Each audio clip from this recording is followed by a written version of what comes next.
Hi, friend. Hi, friend. And to the brave hearts listening out there, welcome to Permission to be Human. I'm Andrea. And I'm Janelle. Get ready for some real-time relationship woo and wisdom From the front lines with occasional tantrums and tears about how breaking rules, blurring boundaries, and tossing tradition can be catalysts for finding your truth. Let's debunk the fairy tales we were told as children and create a new map for life. Yes, Disney can go fuck itself.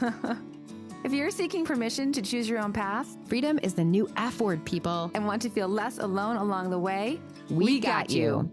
Please note, this is our side of the story. Our partners and metamors have their own individual experiences, and we do not speak for them.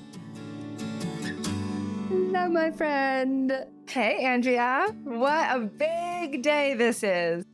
We are recording in our new Sunshine Studio. I just named it. Yes, great. This is my bedroom, my closet room, actually. My bed is over there. And through a serendipitous happy accident, we figured out that this is actually an incredible place in my house to record. Yeah, absolutely. It's better. It feels more personal, more sensual. Yeah, more beautiful. Yeah, more appropriate for everything we talk about. And everyone here can notice the spirit crowns. This is how I display them in my closet. These are all from Sophie Howell, spiritcrowns.com. Thank you, Sophie. So And- much inspiration there. But the thing I want to talk about today, Before we dive into dating apps, which is today's topic. is the definition of a brave heart. For everyone who's been listening for a while, you may notice that we call our podcast audience Braveheart. And you may wonder how that started or what that is and what that means. And our definition of Bravehearts is someone who is seeking or has found the courage to face the fear of confronting their limiting belief or breaking through societal norms. Beautiful. Yeah, can you say that one more time? That was nice. A brave heart is someone who is seeking to or has found the courage to confront their fears of their limiting beliefs or of breaking through societal norms. Love it. So listen to that. Does that resonate with you? You are a brave heart. You are why we are doing this podcast. Yeah. We want to talk to you. And we consider ourselves brave hearts. Absolutely. How being a brave heart looks for each of us is totally different, right? Like, what are the norms that I'm breaking out of versus what you're breaking out of? Where are my fears versus where your fears are different places. So it's not about any of us looking the same. Like, we're not like a uniform field of brave hearts. No. Their commonality is the willingness to face our fears and confront the fact that we feel like we would be more alive, more free, and more joyful if we lived outside of the box that society has put us in. Whatever box that is. Yeah, any box, small Mhm. box, big box, Right. whatever your journey has taken you. Whether it's a relationship box, whether it's an orientation box, whether it's a career box, whether it's a parenthood box. A family box, anything. And ultimately, the positive result when you are a brave heart and when you are seeking is freedom. Because Yeah. we do like to say freedom is the new F word. In honor of my own journey as a brave heart, I am hosting the very first Braveheart retreat at the Goddess Temple. It's going to be June 7th through the 9th. And I am calling in 10 women who identify themselves as Bravehearts. And what we're going to do is we're going to have an intimate gathering from 5 p.m. on Friday to 5 p.m. on Sunday. There'll be some workshops, but we're going to receive and nurture and nourish each other, be in our womanly, chaotic, beautiful, feminine. We're going to be receiving the magic of each other, because when I've broken out of a societal norm, that gives permission to someone else. And when they have, it gives me permission or others permission. So the recognition is that when we come together, we all get a little bit more permission, feel a little bit more brave to live the life that we are more seeking to live so that we can feel more wildly alive. Nice. I mean, I hear that you can feel less alone. You can feel less alone. Yeah. In the breaking of your societal norms, in the breaking out of your cultural conditioning, coming out of your own cage. And that is so warming. It's so nice. And I urge any of your Bravehearts, if you're at all interested in this, reach out and let us know. I'm sure Janelle will tell you where to go. But being in her presence, I really can't describe it. Like, Janelle has changed my life in many, many ways. But the radical acceptance and the open-heartedness that exist in the Goddess Temple and Janelle's presence is really life-changing. Thank you. And I would say, like, my path of being a Braveheart looks through embracing pleasure, intuition, and consent.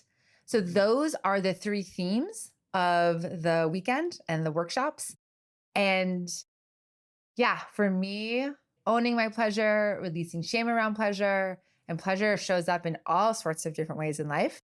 Sensuality, sexuality, food, touch, textures, fabrics, clothing, Singing, dancing. yes, are like so much pleasure. Those are the themes of the weekend because those are the ways that I've had to break out of my own limiting beliefs. Awesome. So you can come to feelwildlyalive.com and check out the page about retreats. And I would love to hear from you. All right, let's dive into the dating apps. Oh, wow. Oh my gosh, can you even believe it? No, not really. Like, Yeah. I haven't done this in a while. And I am excited and I feel a little bit of an adrenaline rush even talking about them because that's what it has been like recently. So, okay, Janelle, have you ever online dated before? Let's go into the history a little bit. Right. What is your background with the dating apps? Remembering I'm 50, so online dating didn't exist when I was in my youth, but it was definitely around in my late 20s. But I first started online dating when I was 32. I still remember my friends gifted me a subscription. So I got on Match and eHarmony back in the day, those two. And I online dated for 8 years, pretty much for like almost for all of my 30s, from 32 to 40. But then the highlight that I want to share is that I am one of the online dating success stories, if you define marriage as the definition of success, because that's actually how I met Memphis, my husband. He and I met on OkCupid in 2014 when I was 40 years old. Wow. Yeah. This is not even surprising anymore because it does happen to quite a few people. I just wanted to say that again. I was online dating for 8 years. So I'll go on this episode. I'll share a little bit about like how I navigated that. He actually jokes that our first date was really an interview. What do you mean? By that time, I had the system down. You match, you text a few times, and then you meet as quickly as possible. And then I was like 30-minute coffee date, middle of the day. If it was good, then a second date was possible. This is a really remarkable thing is that he and I met, as I just said, I had been online dating for 8 years. He had been online dating for 6 weeks. In case you're one of those Bravehearts who's like, what the fuck? Like, it is possible. Like, you could be the person who just gets online and finds the person right away. Yeah. So how was it for you in the beginning? Getting on the apps was really scary and overwhelming in the beginning. And dealing with the highs and lows of matching and rejections and ghosting. I also really believe that the apps boost. It's all an algorithm. And I actually really believe in algorithms, right? Like Memphis and I had a 97% match on OkCupid, right? When we matched. Yeah. And that was Right. great. Yeah, they still use that. Yeah.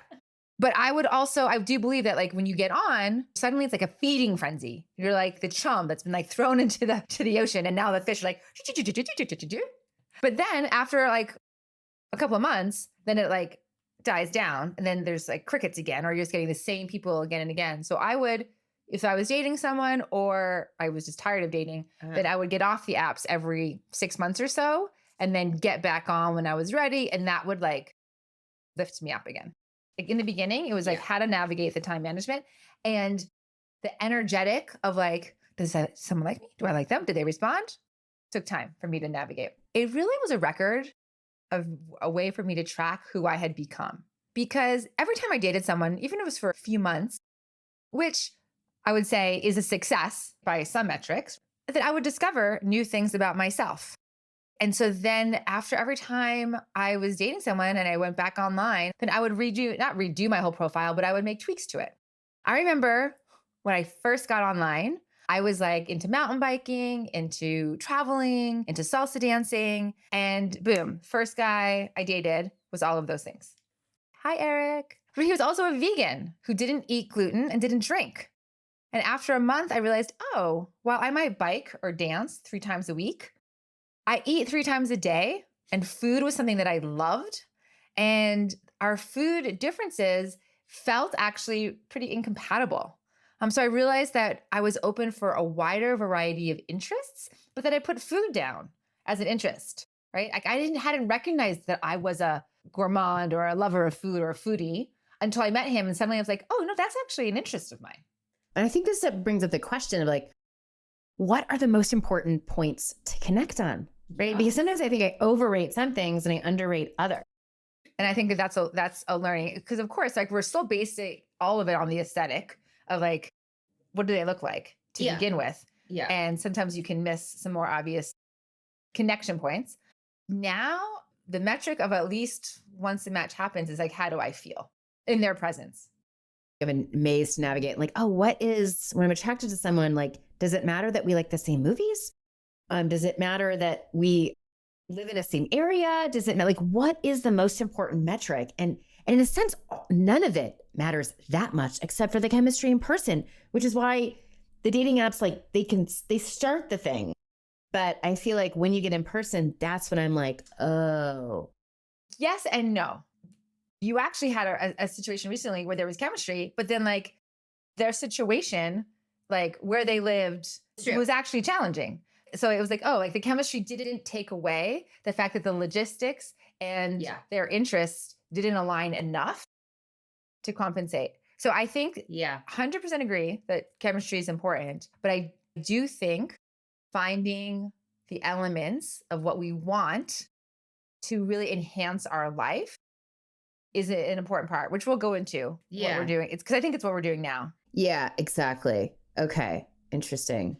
So let me ask you, you got married before online dating was even a thing. And so did you ever use apps when you got married and you guys were open? Well, actually, I used something like AOL, a very long time ago. And it wasn't even a dating app. It was just some kind of a way to meet people. I don't even remember what it was called. AOL Messenger or something? Like, I mean, I definitely had this long messaging relationship with this guy named Paul, probably for a while, for months. And we eventually met. Like circa like 2000? Yes. I would say it was circa 1999, 2000. Wow. So we didn't meet though for a long time. And like, it was fine, but like there wasn't really any chemistry. But it was a really fun experience. And I remember at the time, like my parents, my friends thinking I was nuts. For sure. Like fucking nuts. Like, what are you doing going to meet this random person who could be a crazy killer? And I'm just like, come on. Okay, so can I just point something out? Let's now fast forward 30 years to where you are. And it's the same message. Are you fucking crazy? Oh yeah, I guess I've always been fucking crazy. When we opened our relationship, I was with my boyfriend for a while, so I wasn't on them. And then we had a sabbatical, and then I dove into them and I was like, oh, okay, this is fun. I was busy with other things. And so it was a dabbling, that was fun, but I don't feel like I got like the full experience then. And I feel like they got such a bad rap. Like at the time, everyone was complaining about them. Does that ever change? No, that's never changed, by the way. Like everyone's like, oh my God, I don't want to do the apps again. Like, I don't want to write my profile. Like, so mostly it's just complaints coming out of them. Mm-hmm. I went on this disastrous date or whatever. So minimal before now. And what about you when you first opened your marriage? So when we first got on the apps, when we were married, we were looking for shared experiences. But I will say that he was the one that managed them. Well, it's been a year now since the divorce. And something inside me has finally said that I was ready to date again. There's something too about wanting to feel nourished, sensual. It's also like a treat in a way of like, oh, I'm like deserving. I've done a lot of healing and now I get to receive something. And I guess for me, like I'm curious, I guess. I mean, I'm still thinking about my ex-boyfriend, totally. And this is a nice distraction from that. I wonder what's out there. I'm realizing my own tunnel vision, like, oh, it can never be like this again. It's, can only be like this with one person. So I'm just like waiting to see what happened. And I have to say, it definitely feels really different this time. I just want to call out there what I'm hearing because, you have been broken up now for like a long time. right? 9 months or longer. And so what I'm not hearing you say is like, oh, we just broke up. And so now I'm trying to distract myself with the pain of the breakup. You're like, oh, I've sat through it. I've done all the healing I can on my own. And now you feel ready to be like, okay, I still feel something there. There's a longing there. Yep. And you're like, but I've done enough on my own that I'm ready to start interacting with someone else again. So does getting back on feel similar to last time? Because you were poly last time too. You were poly married. The first time I was on the dating apps, I was monogamous and single. The second time I was on the dating apps, I was polyamorous and married. And now I'm on the dating apps as solo poly, which is single, but open to multiple relationships. So for those of you who are listening, right, I realize that like my journey might be like, what the fuck to you, but it's also just a recognition of how much I've changed. So there's also the recognition that just because I'm solo poly now doesn't mean I won't change again in 5 years. Like I'm allowed to evolve. Yeah, I love that. It is a break from limitations. It's a freedom to get bigger, to get smaller, to move sideways, to move up. How can we just keep expanding out of that cage? And I think what you were saying is like most different thing for both of us is that setting up our profile is different now because we know more specifically what we're looking for and we're being specific about it on the profile. I couldn't believe it as I was writing this script. I'm like, oh, this totally relates to business. This totally relates to my branding business because I was just chatting with a client the other day, like an early entrepreneur who said, why do I need a target audience? Like, you know, an entrepreneur just designs a flyer and puts it up and see who responds. And I'm like, no, that is not what a good entrepreneur does. I said to her, I'm like, who do you want to interact with? She's like, who do I want to interact with? I'm like, those are your clients. Like you're not 23, you were 53. It is time for you to decide who you want to work with. And no matter what we're doing, online dating, starting a massage business, building a tech firm, who do we want to interact with? Who do we want our clients to be? Who do you want to spend time with? Like you're with your clients a lot. So it's like, you better love them. This is the same thing with writing a profile. It's like, let's define exactly the kind of person I want to be with in our profile. And basically what that's going to do is it's going to attract the right people and deflect the wrong people. And ideally, someone is reading your profile and says, she's talking to me. Or she's not talking to me and swipe left. So it's an automatic filter without even talking to anyone. I am an advocate for filling out your profile as thoroughly as possible. Yeah. Because if you're just going on the visual, right, then it's really hard to discern if there's another level of connection. And so if you're not offering more of yourself, like in the profile or, you know, like by answering more of the questions on OkCupid, then you're not letting the universe or the algorithm be in support of what you're seeking. Yeah, exactly. And don't expect someone to not just go on the visual if you haven't given them anything to work with. So Janelle, you said you're not looking for a monogamous life partner now. So what are you looking for? Well, you described me as solo poly. So just to give a definition to the Bravehearts, the way that I define that for myself is I am putting the relationship with myself first. And from that place, then I am choosing other people to be in a relationship with. I'm really defining how I feel as my metric. We are conditioned to think that we're looking for one person who checks off a million boxes. And after my last couple of years of getting divorced in love and expanding some of my definitions, I realized that I actually have a lot of my boxes checked, which was a huge aha. This relates very directly to a narrative we've talked about in the podcast in the past, where we talk about the large stack of requirements and expectations that people have traditionally on marriage, which is best friend, financial partner, housemate, inspiration, lover, co-parent, et cetera, et cetera, et cetera, and how that just is not realistic. And so this is just a demonstration, a real life embodiment of that. And you're saying, oh, he doesn't have to check every box. Right. When I look at my life, what do I have? So before I filled out the profile, I said, what do I have? And I have a masculine platonic life partner, Memphis, who is my neighbor and chosen family. He's also my ex-husband, but he provides like a tremendous amount of support around householding and creating community together. We don't share finances. There's lots of things we're not sharing, but he is there for sure if I need him. And that's significant. And like that deserves being noticed and checked. Big check. Yeah. I have a new housemate, Damasa.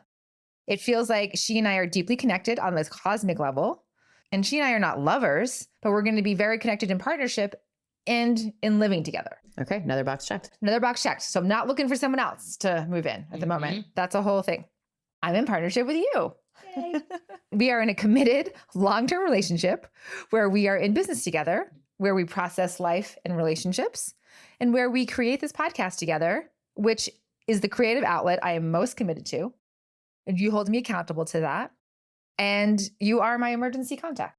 We see each other several times a month and speak several times a day when I'm in town. I'm in partnership with my friend Touch. She's the best friend and travel buddy. And it feels like she and I are playing the game of life together. We usually sleep over each other's houses like once a week when we're in town. I have several other women who I don't see very often. They don't live in the same city, May and Anastasia, who have significant and important roles in my life, but every couple of months that I might see them.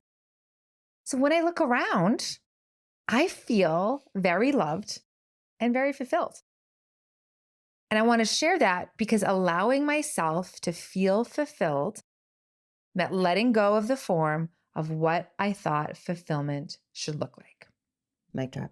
So it's with all of those relationships that I have that I'm like, okay, so now what am I missing? Yeah, it's like seems too good to be true. Seems a little bit too much, so much easier to have someone check 2 boxes instead of 10. Yes. No, I wouldn't say it's always easy, Braveheart. It's like Yeah. old habits die hard. Like I'm just like, no, I want them to check all of these boxes because I want a little bit of this and a little bit of this and a little bit of this. And sure, you can get it. If you can get it, great. But to me, it's like less daunting to look for someone that can check 2 boxes than 10, obviously. So I'll go into more about mine, but first I want to hear, where are you starting from, Andrea? So I am in a marriage now with an amazing partner, Boudreaux. We have built a community. We share a child and a home. We have so much history and love and family and life lessons and intimacy. We support each other toward our becoming. He is my longtime life partner. We know each other better than anyone. And I know we'll always be in each other's lives in some way. So there's a great deal of stability and security in that for me, which is super important. I have you, Janelle, my partner in brilliance, as we inspire each other, push each other in personal growth, and blend the personal with the professional, and really are constantly understanding each other and then understanding ourselves as we share this message with the world. I have 2 really good friends. One, Jessica, who is just like really part of my village. She keeps me grounded. We go to yoga. We help with each other's kid. We handhold as we walk through the various challenges of parenthood, and we support each other with our individual anxiety. She's also in my neighborhood, which is really nice. The proximity speaks volumes. I also have just like a really dear, just like soul friend in Amanda. She understands me. She connects with me at an existential level. And she's just always quietly supporting me in my creative process and with all of my art. She's a really good reflector, and I just really appreciate her, and I see her once a week. And then I have this smattering of like friends that I don't see that often, but when we connect, we just drop in really deeply. I see my friend Michael on Zoom every week. I see one Leslie like once a quarter. I see another Leslie like once a year. I see Ginger once in a while. We're very connected as writers, but she's busy with 2 young children. And so I feel like I do have a big community, and yet there is still a little bit missing. 2 things I want to say. One, I heard you say a little bit missing, not, oh my God, I have nothing because I don't have this one thing. It's not a black hole. It's not a black hole. So 2 things I just want to call out from what you just said was, one, there's a little bit that's missing. And how many women that you mentioned. Like sisterhood for you and I is a really important cornerstone of our life, of our existence, of how we feel less alone in the world. And there are so many women that I didn't even mention who are as you said, like I drop in with on an infrequent basis, but I'm deeply connected and they fill me up. Sisterhood helps me feel less alone. And so thus each of these people check a box in my life of feeling fulfilled. Yeah, absolutely. I agree. Great pointing out, especially the sisterhood. So what don't we have? Right. What are you seeking? What's missing? So at a baseline, I'm looking for people who are accepting of my unconventional lifestyle. Number one, who are skilled tantric lovers, and we have engaging, enlivening conversations, and they are spiritual, meaning that they're connected to source in some way. But then I can get very specific because I'm not looking for one person. So for example, I was looking for a man who holds Dom energy, right? Remembering that I just finished my pro Dom course. Someone I could practice being in surrender with. I found that in a dear friend and lover, Gerard. He is nomadic, and when he's in Denver, we schedule dates to practice the BDSM and the tantric arts. So yummy. The dates are so fun, and they're just that. That's all they have to be. So box checked. I also travel a lot. I thought, oh, it would be nice to have someone in New York, Philly, or Boston, since I'm going there practically every month. And we can connect and have a fun date every few months. Turns out there's a term for that. A Comet relationship is when you burst into each other's lives every couple of months, but you don't connect a lot in between meetings. And when this guy who I met on the apps described this, it deeply resonated in my body. Yes, I am looking for that. And in this case, like this particular man is into rope play, Broadway shows, and hotels that have bathtubs in them. Love this specificity. Wow, I don't need to go to a Broadway play all the time. If once every couple of months we get together for a night that includes rope, bathtubs, and a play, that would be so fun and that would enhance my life. But our lives don't need to overlap more than that. So the fact that we live in different cities, he has young kids, he has 2 partners, like none of those boxes actually matter.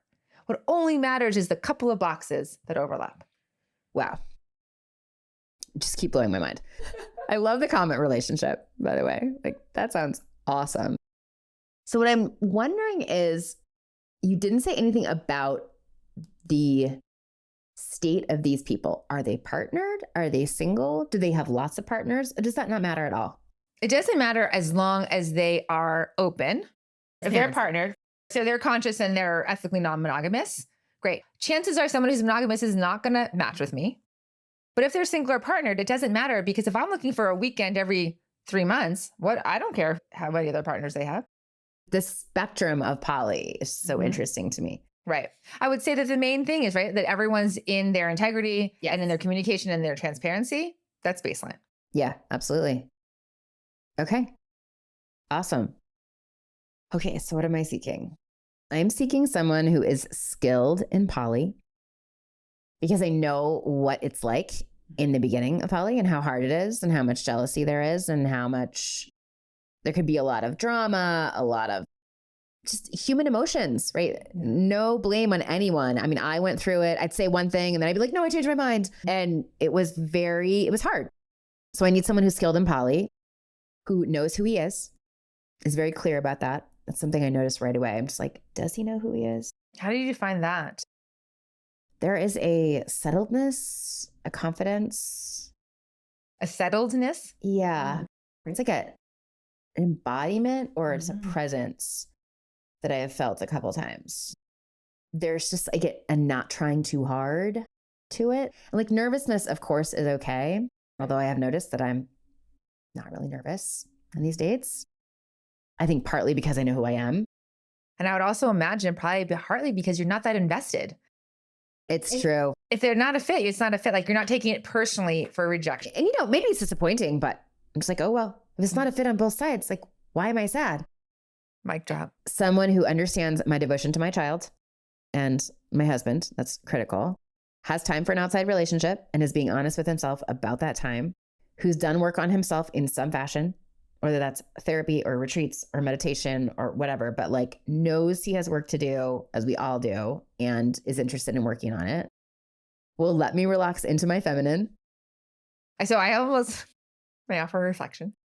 It's actually you allowing yourself to relax. Like he's embodying something that's allowing you to relax into your feminine.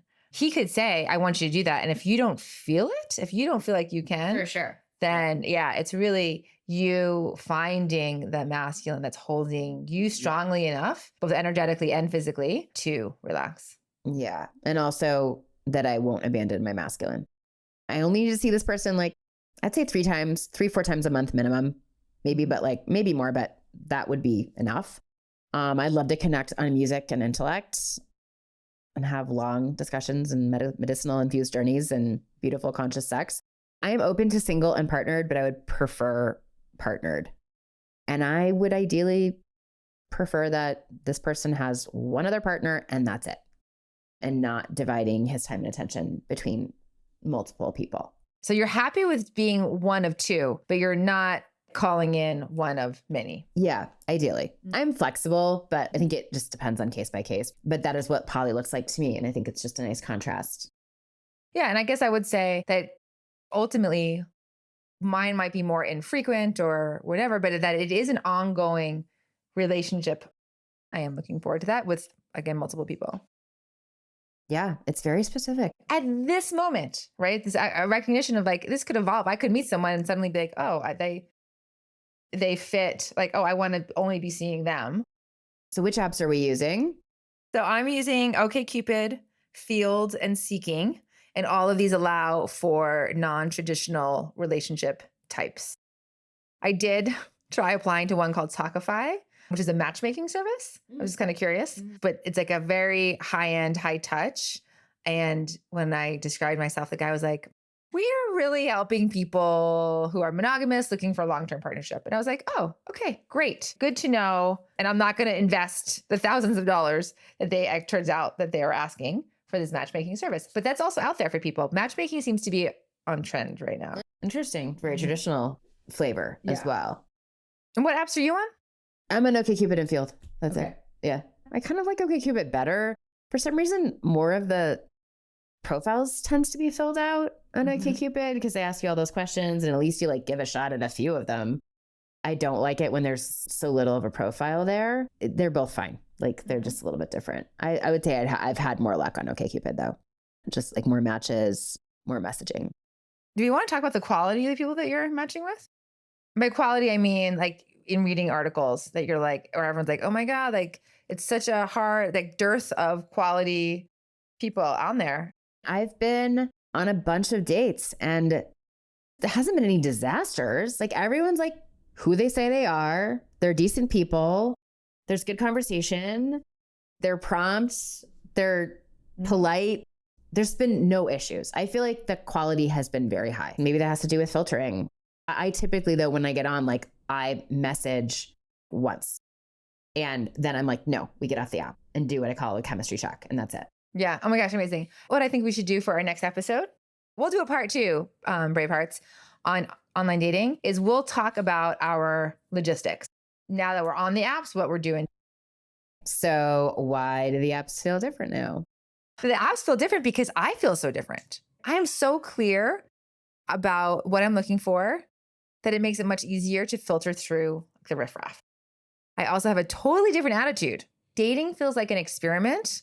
It's something to enhance my life. It's not like, oh my gosh, I don't have a partner, which means that there's not as much weight on every date. So true. Yeah. And instead, I've realized it's really not about the other person. It's about myself. I'm getting to see how I am, how I react. What do I want? How do I feel in all these different ways? I've turned the mirror to myself instead of being like, does he like me? I'm like, how do I feel? What? What a fucking concept. It was so funny. Like I wrote this list of things to tell my daughter before I was even pregnant, like 25 years ago. It's like focus less on who likes you and more on who you like. It's like a junior high advice piece, which is basically what you just said. And we're just putting it back to ourselves. And somehow there's less pressure there now because we know who we are. Because I'm not willing to be with someone who I don't like. Just because he likes you. So great. So, well, what about you?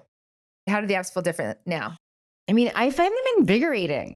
I like a nice stranger. I always have, right? Like some people like a nice martini or a nice massage. I like a nice stranger. And so I love it. I'm getting to practice like feeling rejected. It's just not really bothering me that much. Like if it's not a fit, it's not a fit. There's nothing wrong with me. There's nothing wrong with someone I don't jive with. We're just not the right people for each other. So there's less blame. Expressing exactly who I am isn't that hard because I know so well. I mean, writing my profile is easy because I've discerned down who I am. I've cut away the excess. I know what's the most important to me instead of having to list like 17 different interests. I like my photos more. I know how I want to look. Easy peasy. Saying no to people is actually one of the best ways, maybe one of the best benefits of online dating because it helps me practice my boundaries. And I would say I'm still not great at it. Like I still can like, I don't want to don't want to hurt them. I don't want to disappoint them. But I've been really direct. Like at the end of dates, sometimes I'm just like, look, I think you're really interesting. I think this conversation has been great, but I don't feel a spark. And I just want to be honest with you. And, some people don't know what to do with that. I love that. I haven't done it on everyone, but when I feel like, I'm just going to like take care of this now. Why wait? That feels to me like so respectful because you're actually acknowledging his time and his feelings. And yeah, maybe he's disappointed. I think being ghosted is so much worse. Or like, oh, maybe, is there something you said? Maybe. And if like one person knows it's a no, then like, great, like let's cut our losses, throw the fish back and let's keep going. Yeah, exactly. That my directness also comes out when I first message. I say, hi, I'm attracted to you. I like the spirit of your profile. Check me out. If I'm a fuck yes, let's coffee soon. I live in Platt Park. Boom. That is really what I say most of the time. Maybe a little extra of like he said something first that was interesting, but I just do not want to go back and forth on messaging. It's a pattern that I want to ideally avoid. So one of my friends just mentioned to me recently that she has also become very direct when she's been online dating. And she recently went on a date and they chatted at the end. And she said, I don't think like you're quite what I'm looking for right now. And he's like, so what's the problem? Like, why isn't it a good fit?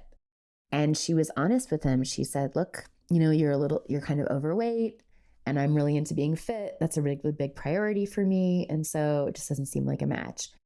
And she said that he relayed to her, wow, thank you so much for telling me that because I go out on these dates and sometimes people don't like me. And I know this isn't always the case, but this tells me like, okay, this is one thing that's hurting me. Is not being fit. He's like, I've been overweight since my divorce and I've been struggling with that.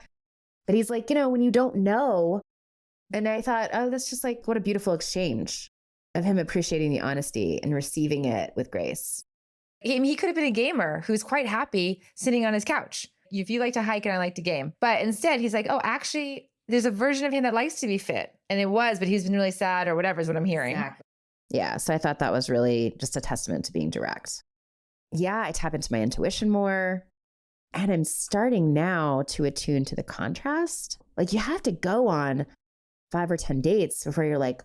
With different people. Yeah, with different people. That's what I mean. And then be like, oh, I thought that was great, but that was actually kind of mediocre because I haven't been dating in such a long time. And so I'm like, oh, this was actually better. And also knowing that, I think as we discussed recently, and I discussed also with my friend Kelly, like, a good conversation doesn't necessarily tell me much because I can talk to anyone. Yep, exactly. Right. And same for me. Yeah. So it can be a pretty decent conversation and not the right match.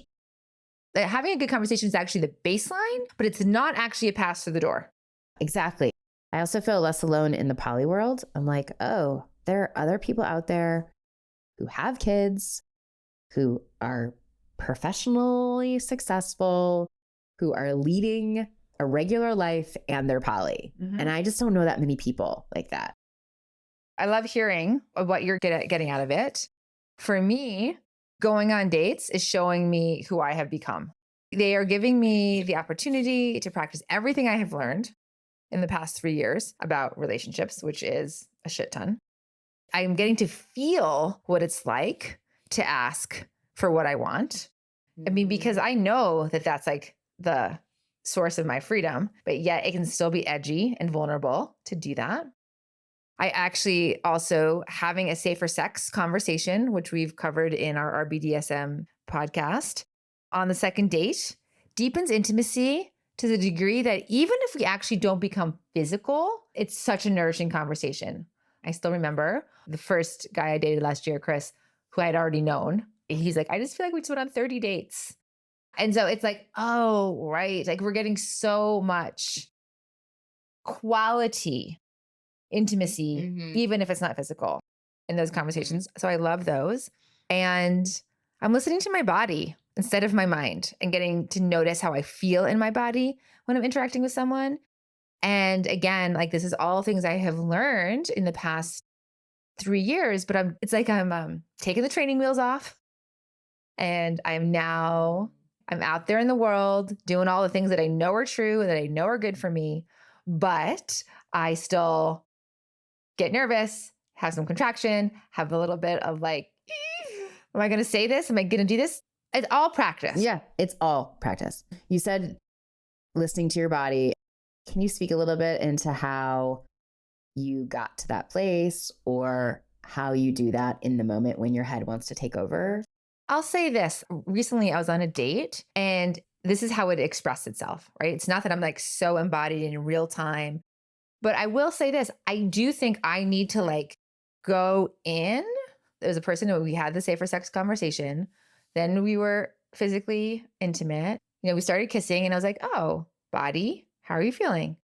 My body was like, not sure. But it wasn't like, I'm not sure. And so I need to stop things, right? There's no boundaries being crossed. There was no red flag, but there was like, I'm a not sure.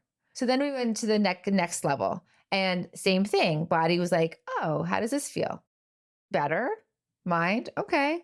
And so like, there was this like an open dialogue that was happening. I wasn't like in the state of rapture and had gone into like a trance into the cosmos. It wasn't that. I was in real time moving forward and observing, how do I feel?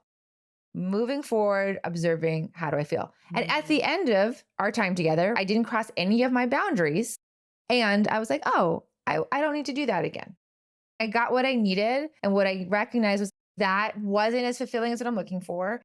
If I had stopped before I even tried, then I feel like I would have cut off learning more about myself. If I had said, oh, I shouldn't be intimate with him because I don't know how I feel, then I would have been judging myself about something that's not true for me because actually I learned way more about how I felt once I became physically intimate. Yeah, so one of the things that we say is if it's not a fuck yes, then it's a no. But in this case, I was like, if I'm only operating from a fuck yes, which that's actually a great philosophy to have, but I don't know how long it's going to take me to get to fuck yeses. And there's a lot of skills that I can be practicing right now. I was definitely not a fuck no, right? So I wasn't crossing any boundaries, but I was allowing myself to play in the gray and develop skills. Because I would say, while the physical intimacy wasn't totally fulfilling, I was so proud of myself on the times that I did say, oh, please do this instead. Or, oh, I prefer this instead. Oh, how about we do this? Like I used my voice throughout that entire engagement. And to me, that was a fuck yes of like, oh, that's what that feels like. That felt really good. Okay, so great. While I do like to operate, if it's not a fuck yes, then it's a no. Like in this situation, if there can be benefit in learning about yourself from moving forward, it could work. Yeah, especially if I'm not crossing any of my own boundaries. I'm not in constriction. There's no danger. There's no red flags. Exactly. Okay, so I hear that. And important thing I heard was the pausing. You're like, oh, pausing. How does this feel in my mind? How does this feel in my body? And whether that's 5 more minutes pass or 5 more dates pass, like, oh, wait, how am I feeling? You're doing a lot of pausing and checking in with yourself. Yeah, especially if I had been dissociated, right, and wasn't present, that's a red flag sign for me. Exactly. And instead I was like, oh, so like, I guess what I'm saying, like the metric wasn't, am I in the most rapturous amount of pleasure?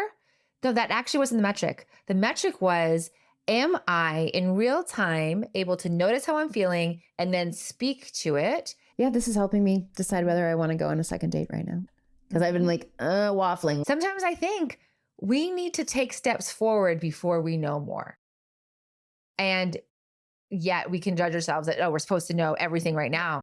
All right, Bravehearts, we've given you a bunch on online dating now.